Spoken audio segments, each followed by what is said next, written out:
Hey all, this is our first vlog in our channel. Welcome to my channel. This is Babia from Babia Art Gallery. இன்றைக்கி நம்ம என்ன பார்க்க போகிறோன்னா one of my best ஃப்ரெண்டோட wedding கார்லண்ட்ஸை வந்து எப்படி டிசைனில் வந்து ப்ரெசெர்வ் பண்ணலாம் அப்படின்னு ப்ராசஸ் தான் ஃபுல்லாக பார்க்க போகிறோம். இந்த 2 மாலை அண்ட் இந்த 2 பொக்கேஸ் தான் பார்க்க போகிறோம். ஸோ ஃபஸ்ட்டு நம்ம அந்த 2 மாலையில் இருக்க ரோசஸ் அப்புறம் பீட்ஸ் எல்லாமே வந்து தனித்தனியாக பிரிச்சுக்கலாம். ஃபஸ்ட்டு நல்லா குட்டி குட்டி ரெட் ரோசஸ் இருக்குது, அது வந்து தனியாக பிரிக்கிறேன்.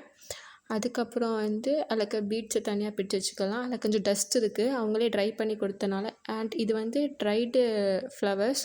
ஸோ நம்ம திரும்ப வந்து சிலிக்கான் ஜெல்லை வந்து கொடுத்து நம்ம வந்து ட்ரை பண்ணணும் அப்படின்லாம் இல்லை. ஏன்னா பிகாஸ் நல்லாவே இது ட்ரை ஆகியிருக்கு. ஸோ நம்ம வந்து ப்ராசஸ் பண்ணிக்கலாம். அதில் டஸ்ட்டையும் ரிமூவ் பண்ணிக்கிட்டு ஃப்ளவர்ஸையும் தனித்தனியாக பிரிச்சுக்கிட்டு நம்ம வந்து ப்ராசஸ் பண்ணிக்கலாம். எல்லாமே தனித்தனியாக பிரிச்சுக்கோங்க, தனித்தனியாக செப்ரேட்டாக வச்சுக்கோங்க. ஒரு பிளேட் ஆர் சம்திங் எடுத்துகிட்டு அதில் தனியாக அந்த பீட்ஸ் அல்லது roses variety type of roses இருக்கும், எல்லாமே வந்து தனித்தனியாக பிரித்து இது பண்ணிக்கோங்க. ஒன்று செப்ரேட் பண்ணும்போது கண்டிப்பாக க்ளவுஸ் யூஸ் பண்ணிக்கோங்க. அண்டு டிசைன் ஆர்ட் பண்ணும்போது கண்டிப்பாக நம்ம சேஃப்டி மெஷர்ஸ் வந்து ஃபாலோ பண்ணணும். க்ளவுஸ், தென் வந்து காகுல்ஸ், தென் வந்து நம்மளோட ஃபேஸ் மாஸ்க்கு நிறையவே இப்போ ஃப்ளிப்கார்ட், அமேசான்லாம் சேல்ஸ் ஆகிட்டுருக்கு. ஸோ நல்லதாக ஒன்று நீங்கள் டிசைன் ஆர்ட் வந்து அடிக்கடி பண்ணுவீங்க அப்படின்னா சொல்லிக்கிட்டு கண்டிப்பாக வந்து சேஃப்டி மெஷர்ஸ் ஃபாலோ பண்ணுங்கள். நான் ஃபஸ்ட்டு மாலைக்கு எப்படி ப்ராசஸ் பண்ணினோ அதே தான் செகண்ட் மாலைக்கும் நான் ப்ராசஸ் பண்ணிட்டேன். எல்லாமே தனித்தனியாக நான் செப்ரேட்டாக எடுத்து வைக்கிறேன்.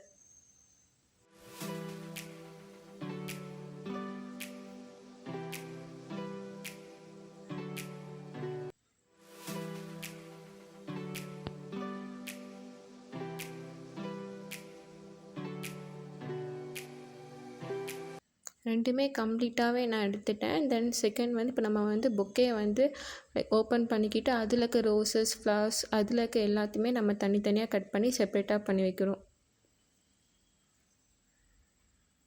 உங்களுக்கு கஸ்டமர் வந்து ஒரு மாடல் அனுப்பியிருப்பாங்க, இந்த மாதிரி எங்களுக்கு வேணும் அப்படின்னு சொல்லிக்கிட்டு.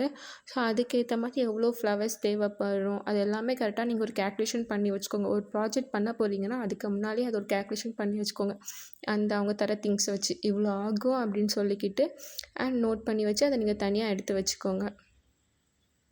எல்லாமே நான் தனித்தனியாக செப்ரேட்டாக ஒரு உட்டன் ட்ரேஸில் வந்து எடுத்து வச்சுட்டேன். ரோசஸ் தனியாக, பீட்ஸ் தனியாக, லீவ்ஸ் தனியாக, எல்லாமே தனித்தனியாக எடுத்து வச்சுட்டேன். அந்த மாதிரி தனித்தனியாக எடுத்து வச்சுக்கோங்க. எடுத்துகிட்டு அந்த ப்ளேஸை க்ளீன் பண்ணிக்கிட்டு நான் வந்து நெக்ஸ்ட்டு ப்ராசஸ்க்கு போயிட்டேன். நான் எடுத்துக்க ஃப்ரேம் சைஸ் வந்து 9 இன்ச்சிலேருந்து அண்டு 12 இன்ச்சு வித்து இதில் வந்து எடுத்திருக்கேன். அண்டு ஃப்ரேமோட பேக் சைடில் எம்டிஎஃப். நம்ம எம்டிஎஃப் போர்டில் என்ன ஒரு டிசைன் ஆர்ட் பண்ணாலுமே கண்டிப்பாக நம்ம பேஸில் வந்து பெயிண்ட் பண்ணிக்கணும். ஸோ வந்து எனக்கு வந்து என்னோடய ஃப்ரெண்டு கொடுத்த கலர் வந்து பிங்க், லைட் பிங்க். ஸோ நான் அதனால் வந்து light pink and sandal mix பண்ணி ஒரு கலரில் வந்து பெயிண்ட் பண்ணிக்கிட்டு இருக்கேன். தென் பெயிண்ட் பண்ணி அது ட்ரை ஆன உடனே நம்ம நெக்ஸ்ட் ப்ராசஸ்க்கு போயிடலாம்.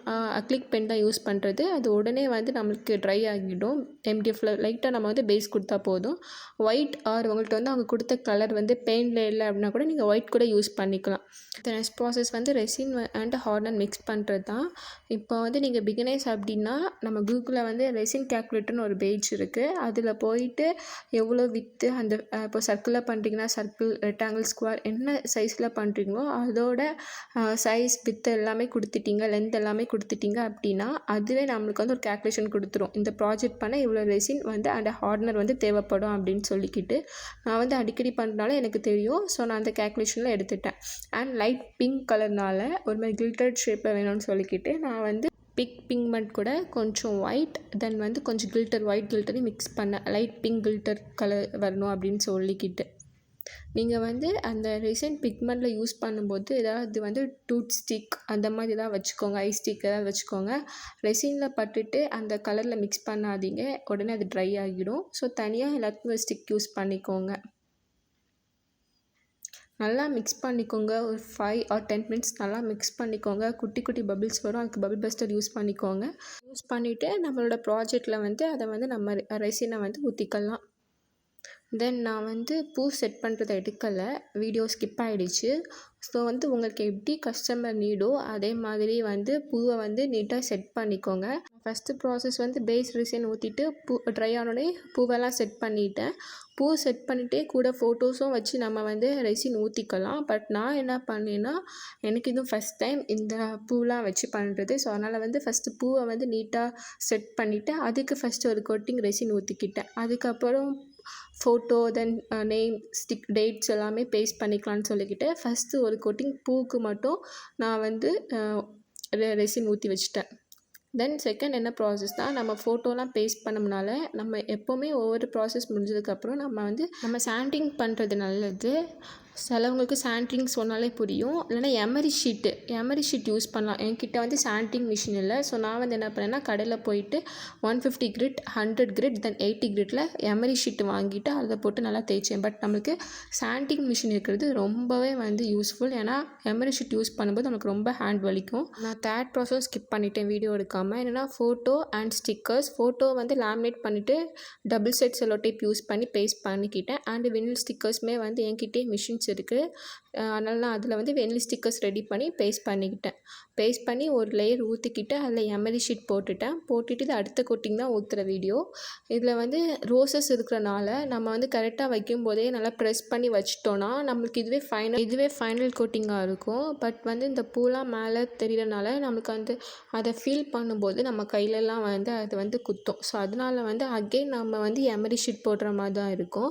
அந்த பூவெல்லாம் வந்து நீட்டாக வைக்கும்போது நல்லா ப்ரெஸ் பண்ணி வச்சுக்கோங்க. அண்ட் இல்லைனா அந்த லாஸ்ட் கோட்டிங் வரும்போது லைட்டாக மேலே கட் பண்ணி இது பண்ணிக்கோங்க. இது வந்து எமரி ஷீட் போடும்போது கண்டிப்பாக அந்த பூ போகாது. ஸோ என் வீட்டில் தேடும்போது ஒரு மிஷின் இருந்துச்சு. அதை வச்சு நாங்கள் அந்த ஃப்ளவருக்கு மேலே இருக்கிறது எல்லாமே வந்து கிரைண்டிங் பண்ணி எடுத்துட்டோம். நீங்கள் ரெசினே ஒரு பிஸ்னஸாக பண்ணுறீங்கன்னா ஒரு சாண்டிங் மிஷின் வாங்கி வைங்க. அது ரொம்ப நல்லது. நான் கிரைண்டிங் பண்ணிக்கிட்டு எமரி ஷீட் போட்டு அகைன் நல்லா தேய்ச்சிட்டு லைட்டாக பபிள் பஸ்டர் ஊற்றி டிஷ்யூ வச்சு க்ளீன் பண்ணிக்கிட்டு ஃபைனல் கோட்டிங் ஊற்றுறேன். அண்ட் அந்த உட்டு சைட்லேயுமே வந்து நம்ம டச் பண்ணி விட்டால் ஃபுல் அண்ட் ஃபுல் நமக்கு அது பாலிஷாக இருக்கும். நம்ம சாண்டிங் கிரிட் கரெக்டாக எவ்வளோ யூஸ் பண்ணுறோமோ அதுக்கு நம்மளுக்கு ஃபைனல் லுக் வந்து ஆஃப்டர் எல்லா ப்ராசஸும் முடிஞ்சப்பறம் நம்மளுக்கு வந்து அந்த ஃபைனல் அவுட்லுக் வந்து ரொம்ப ஷைனிங்காக தெரியும். பட் அகெயின் சொல்கிறேன், உங்கள் சேஃப்டி கண்டிப்பாக முக்கியம். மாஸ்க் அப்புறம் க்ளவுஸ் தென் வந்து ஹேரையுமே டைப் பண்ணிக்கோங்க. ஹேருமே ரெசினில் படுற மாதிரி பார்த்து ஒர்க் பண்ணுங்கள். நீங்கள் வந்து ரெசினில் வேறு குட்டி குட்டி பபிள்ஸ்க்கு வந்து பபிள் பஸ்டர் யூஸ் பண்ணாலும் ஓகே தான், ப்ளோ டார்ச் யூஸ் பண்ணாலும் ஓகே தான். ஆனால் ரெண்டுமே 2 டைமில் யூஸ் பண்ணாதீங்க, ஃபயர் ஆயிரும். ஸோ ஒன்லி நீங்கள் பபிள் பஸ்டர் யூஸ் பண்ணிங்கன்னா அதே ஃபாலோ பண்ணுங்கள். ப்ளோ டார்ச் யூஸ் பண்ணிங்கன்னா ப்ளோ டார்ச்சை யூஸ் பண்ணுங்கள். பட் ப்ளோ டார்ச் பண்ணும்போது உங்களுக்கு வந்து பபிள் பஸ்டரை வர இன்னும் யூஸ்ஃபுல்லாக இருக்கும். குட்டி குட்டி பபிள்ஸுமே போயிடும். இதுதான் ஃபைனல் லுக். எப்படிக்குன்னு சொல்லிட்டு கண்டிப்பாக கமெண்ட் பண்ணுங்கள். ஸோ பார்த்துக்கிட்டு எந்த டவுட் இருந்தாலும் கமெண்ட் பண்ணுங்கள். அண்ட் எப்படி சொல்லுங்கள் இந்த வுட் ஃப்ரேம் எப்படி இருக்குது அப்படின்னு சொல்லிக்கிட்டு.